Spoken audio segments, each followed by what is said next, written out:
Diputado Manuel Garrido, ¿cómo le va? ¿Cómo le va, Nelson? Y a usted, como decía Nicolás Viñas, que ya usted es abogado, le sorprendió desde un punto de vista casi técnico, ¿no?, que la sala haya tomado esta decisión con esta premura. Mire, la verdad es que no me sorprende que la Sala 1 falle a favor del gobierno. Esto es algo que es habitual, no es algo inusual o imprevisto que precisamente esta sala dicte un fallo de estas características. A lo largo de estos años han sido varios los pronunciamientos de la Sala 1 de la Cámara Federal que han sido favorables a las expectativas del gobierno. ¿Esto significa que la causa se murió? Mire, es probable que por lo menos se bloquee durante un tiempo importante. A ver, para que se entienda qué es lo que va a pasar ahora con la causa. Salvo que de repente algún tipo de recurso posibilite que esta decisión se cambie, una de las cosas que resuelve la Sala 1 de la Cámara Federal, a diferencia de lo que resolvió la Sala 2 y de lo que postula el voto en minoría de uno de los jueces de la Cámara, es lo que se decide es que se designe el reemplazante del doctor Bonadío de acuerdo al régimen de la nueva ley de subrogancias. Es decir, que la mayoría que tiene el oficialismo en el Consejo de la Magistratura es la que va a resolver quién va a reemplazar al juez Bonadío. ¿Eso no va por sorteo? Mire, aparentemente hoy se estaba analizando cómo se va a designar, porque esta ley recién acaba de ser reglamentada.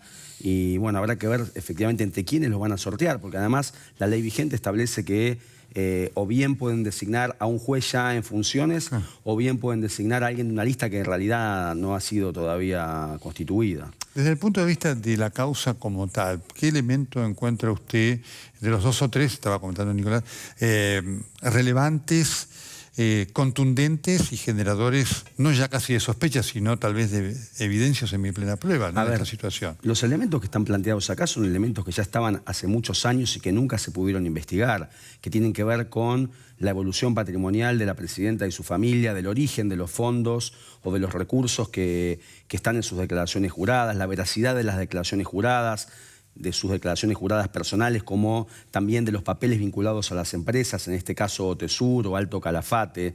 O sea, todas cuestiones que nunca se investigaron. Era la primera vez que alguien realmente las iba a investigar.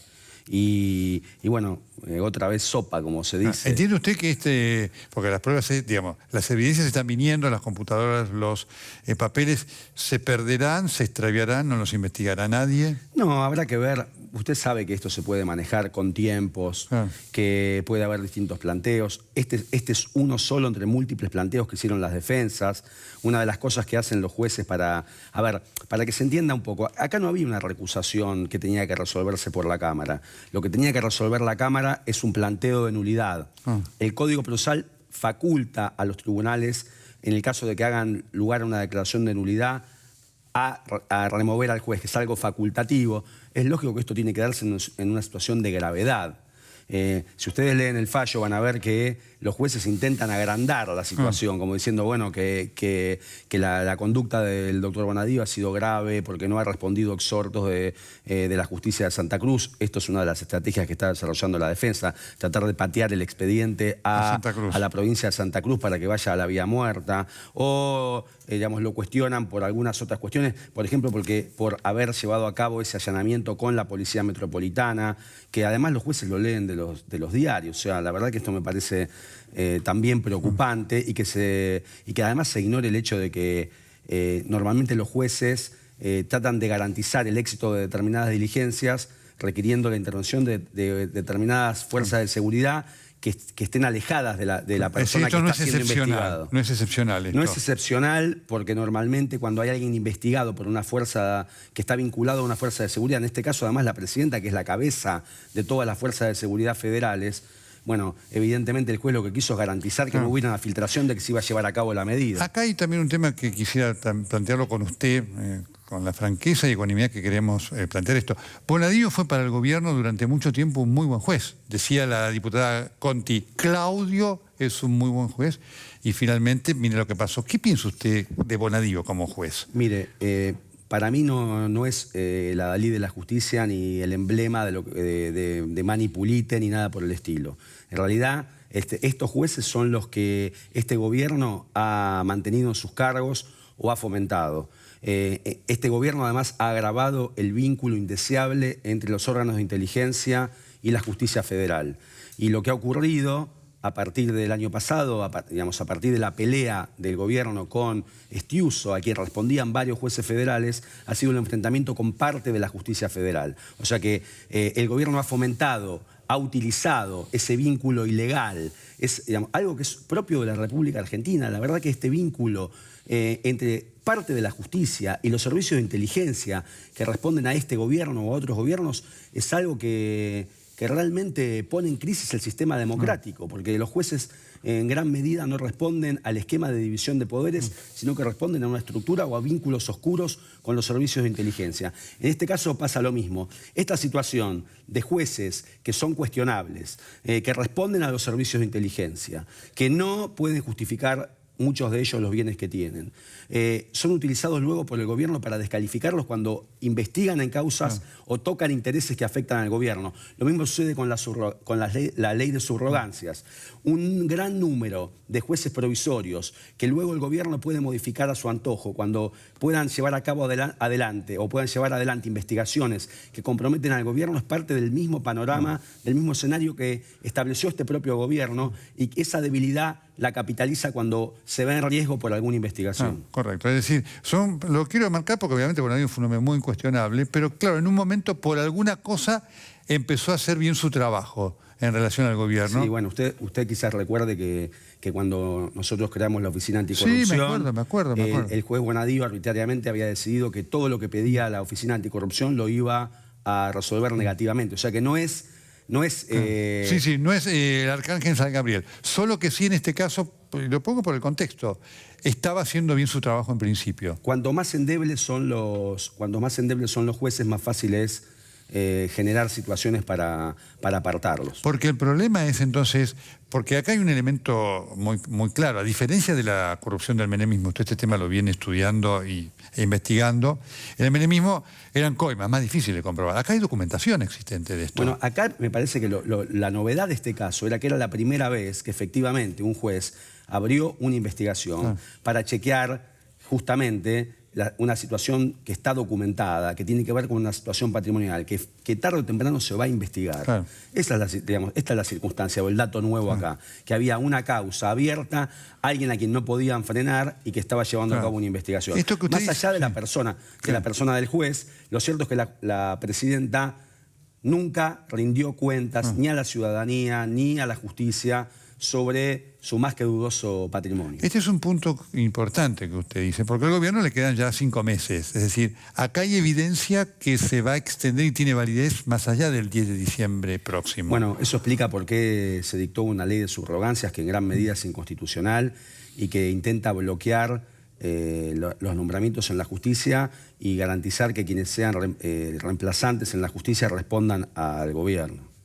Qué gran desafío para este caso y para el país, ¿no? La verdad que la situación de la justicia es una de las grandes hipotecas que cualquier futuro gobierno va a tener que levantar y que es muy difícil de modificar. ¿Por qué entiende usted? Porque inclusive a veces en los procedimientos judiciales hay una forma de apariencia que a veces se intenta para dar fundamento. Esto que decía Nicolás, de este apresuramiento de la sala, que aun cuando hubiera tenido la voluntad de sacarlo a Bonadío, podría haber cuidado las fórmulas y esperar que llegara la documentación para verla, si era cierto o no. ¿Por qué cree que esté premura? Me imagino que en el gobierno estaban aterrorizados por las medidas que se estaban llevando a cabo. O sea, había urgencia, era evidente, no funcionaron las estrategias de lograr una declaración de incompetencia.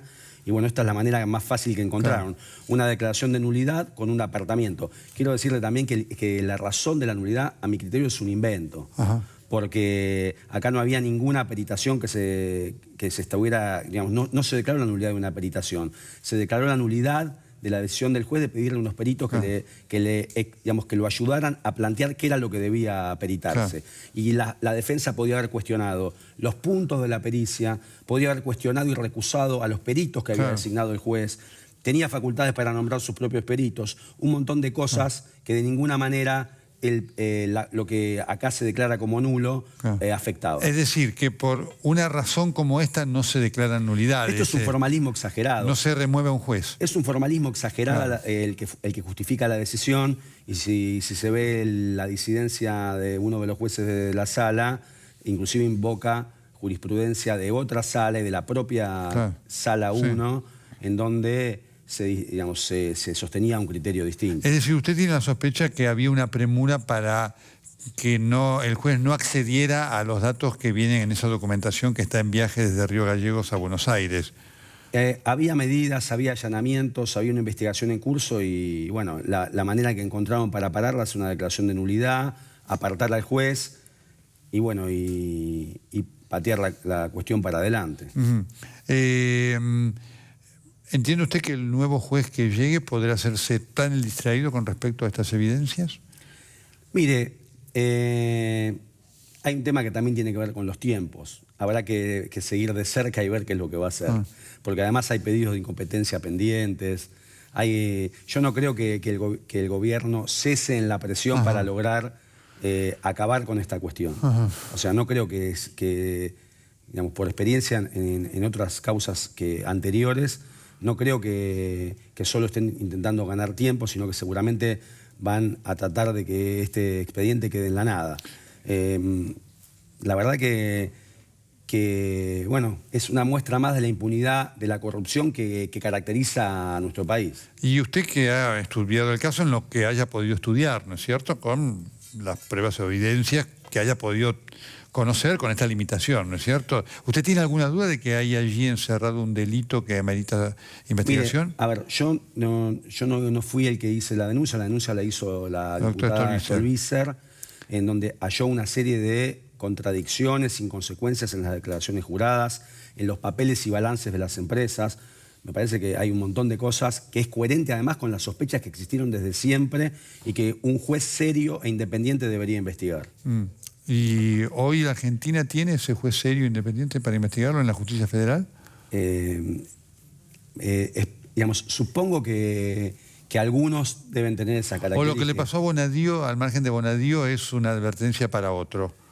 Mire, yo creo que la situación de la justicia es bastante grave en este momento y tiene que ver con esto de lo que hablábamos, del panorama generado por la propia actitud del gobierno de promover la designación de jueces afines, la precarización de muchos jueces utilizando estas herramientas como las leyes que permiten designar subrogantes, y creo que hay un amplio margen para la manipulación de las causas, para lograr desplazamientos y para generar impunidad. Y la verdad que creo que es un tema que debe ser abordado con seriedad. Porque además hay otra cuestión que queda como herencia de este gobierno, que es la identificación o la simplificación de lo que debe ser la labor judicial. Lo mismo que sucede con el periodismo, en donde se lee la cuestión de una manera binaria, prescindiendo de que hay ciertas reglas. O sea, hay ciertas reglas jurídicas a las cuales los jueces tienen que ajustarse en sus decisiones. No es un tema de jueces que responden a una fuerza política o a otra, o a un medio o a otro en el caso del periodismo. Me parece que eso también, eso es parte de la destrucción digamos, que nos deja este gobierno en lo que tiene que ver con la construcción de ciertas reglas de juego a las cuales deben ajustarse los jueces en sus decisiones, y genera sospechas sobre cualquier tipo de decisión, las que son a favor, las que son en contra. ¿Hoy se puede investigar al poder en la justicia argentina? Mire, la verdad que esta es una muestra más de que no están dadas las condiciones para que haya reales investigaciones que toquen de cerca a los poderosos. Doctor Garrido, muchas gracias. Gracias, Nelson. No solamente nos interesaba tener la declaración o la entrevista del doctor Garrido, y pongo el contexto, es un hombre que sabe de lo que habla y merece nuestro respeto. Él también quiso investigar al poder y lo echaron cuando era fiscal de investigaciones administrativas. Sabe de lo que habla.